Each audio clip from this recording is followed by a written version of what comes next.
When he called after 5 years, his voice cracked before mine did. "Beta, I heard you're getting married." His tone carried the same forced warmth he used when he wanted something. I let the silence stretch, a 5-year echo of everything he never said before. 5 years ago, I asked him for help, not much, just a little support to move out after my job relocated. Rent had spiked, and I needed a place closer to work. He sighed like I was asking for his blood. "Son, you have to learn independence," he said, without looking up from his phone. "Life doesn't give handouts." I nodded, swallowed the humiliation, and moved out with what little savings I had. It wasn't independence I learned that year, it was distance. But what I didn't expect was what came next. My cousin, Sana, was getting married 2 months later. My father adored her, the daughter he never had, the one who called him uncle but treated him like her second father.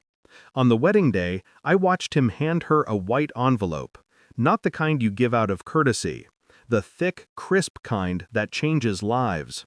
Later that night, I overheard him boasting to my aunt, "$50,000! I bought her an apartment in Karachi. She deserves it. Deserves it." The same man who told me life doesn't give handouts handed her one worth $50,000. I remember standing outside that room, holding my empty glass of water, realizing I'd just been replaced, not by a better son, but by someone easier to love. That night, I made a quiet decision. No fights, no drama, just silence. I moved cities, blocked his number, deleted his contact, his photos, his name from every file I owned. He didn't reach out, not once. That told me everything I needed to know. People always say family bonds can't break. They can, and when they do, it's clean, like a blade through glass. For years, I lived without his voice, his advice, or his approval. And the strange part? Life got better.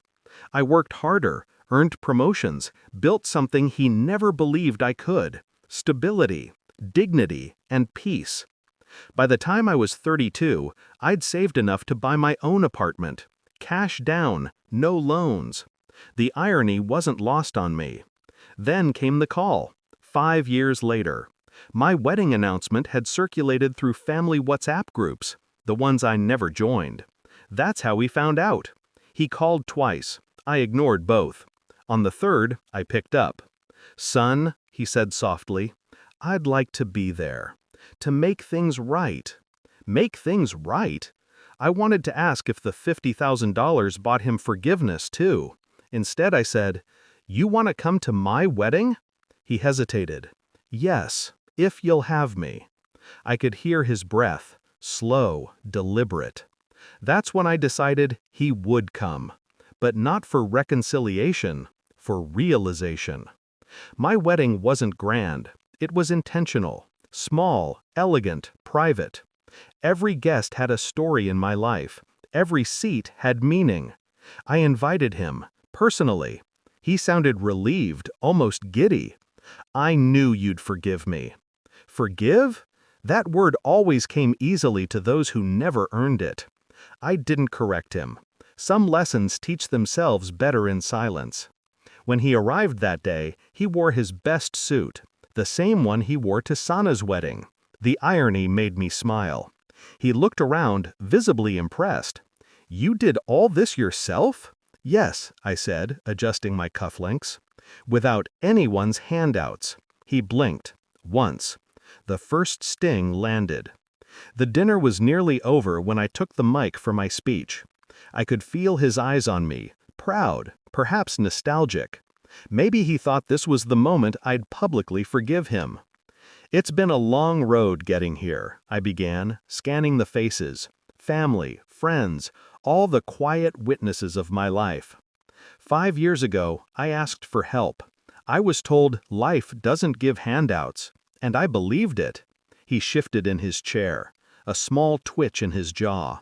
"So, I worked, I built, I bought this apartment myself, the one you're all sitting in tonight." There was a murmur across the room. My father's hand froze on his glass. This home, I continued, isn't just where I'll start my marriage.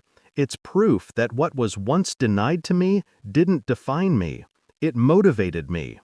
I raised my glass, meeting his eyes, to lessons that come late, but never too late. The silence that followed was heavy. He didn't drink. He didn't smile. He just stared at the marble floor, the reflection of a man realizing he'd gifted the wrong child his pride. After the guests left, he approached me privately.